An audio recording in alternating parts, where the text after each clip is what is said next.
खुरखाजोबनानै हा थोबसेबो गैला बिनि थाखाय जों लुगैदों सारनि सिगाङाव माने जोंनो थानो थाखाय सुबिदा होनांगोन।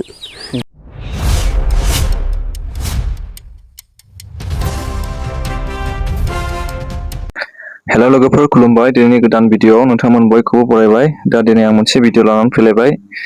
मैया रुनिकाटा रेन्जनि सिङाव थानाय 4 नं गलगथायाव हाग्रा दानस्रांनायखौ नायबिजिरहैनायाव गोबां हाग्रा दानफायनाय गोदान दानफायनायखौ नुनो मोननाय जादों।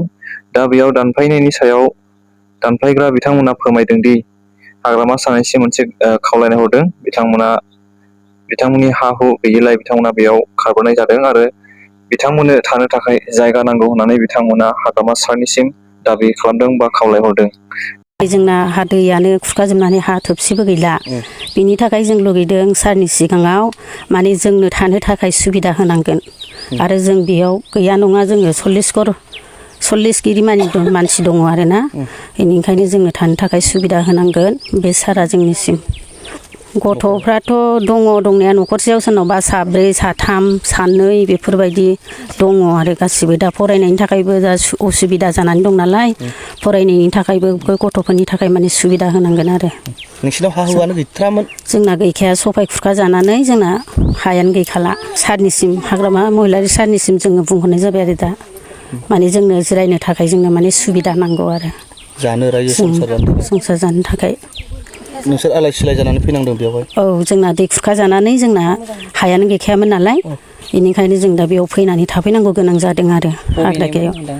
सनिपुरनि सफाय दैया मा गामिमोन पुरानि हाखर जोंनिया होजोंहाय पुरनायावहाय जोंना ओरै बे लावदांगि ओरैजाय सेस माने गासिबो जोंनि ओरै माबायाबो मावरियापुर गासिबो ओरै खुरखाजोबखानायखा आरो बाटासि एरिया सेस खुरखाजोबखानायखा सफाय दैया आरो। दिनैनि बे गामिखौ मा गामि नाम दोनदों? दा बियो गलगथा 4 नं गलगथा।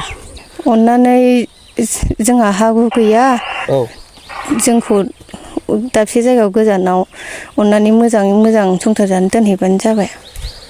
नोंसोर दा खस्थ' मोनो ना? बिराद खस्थ' मोनोथ' आरो दै लायनाय हाजिरा मावनानै जानाय बिराद खस्थ'। नोंसोर हा हु गैयिनि थाखायसो बेयाव बायद' जादों? औ थाफैनांगौ जादोंथ' आरो हा हु गैयिनि हायानो थोबसेबो गैया नालाय थानोनो बेयाव थाफैनांबाय जोङो। धिकियाजुलि ओमफ्राय सुङाजान दैमा दंना हाखौ खुरजुबबाय माइ गायनो हायाखै ओमफ्राय माइ गायनायखौबो लांजोबबाय ओमफ्राय हा गोदान खुलिदों होननायखाय इयाव फैबाय आरो। सोरबाफोर नोंसोरखौ लाबोदों नामा बेयाव? बेलेग मानसि लानाय माने इयाव माबा फैबाय आरो नेनो होननानै। नङा सोरबाफोर लाबोदों नामा खोन्थादों नामा बेयाव हा दं होननानै? बिदि खोनानानै फैदों जों रावबो लाबोआखै। रावबो लाबोआखै। बेसे गोबाव जाखो? जों इयाव ओरैनो आगोलाव बेसां होनदों 5 बोसोर जाबाय होनदों नामाथाय मानसिफ्रा ओमफ्राय जों बारा दिन जायाखै आरो मास मोननै जाबाय। मास मोननै? बेलेगा दंमोनबा इयाव फैबाय आरो।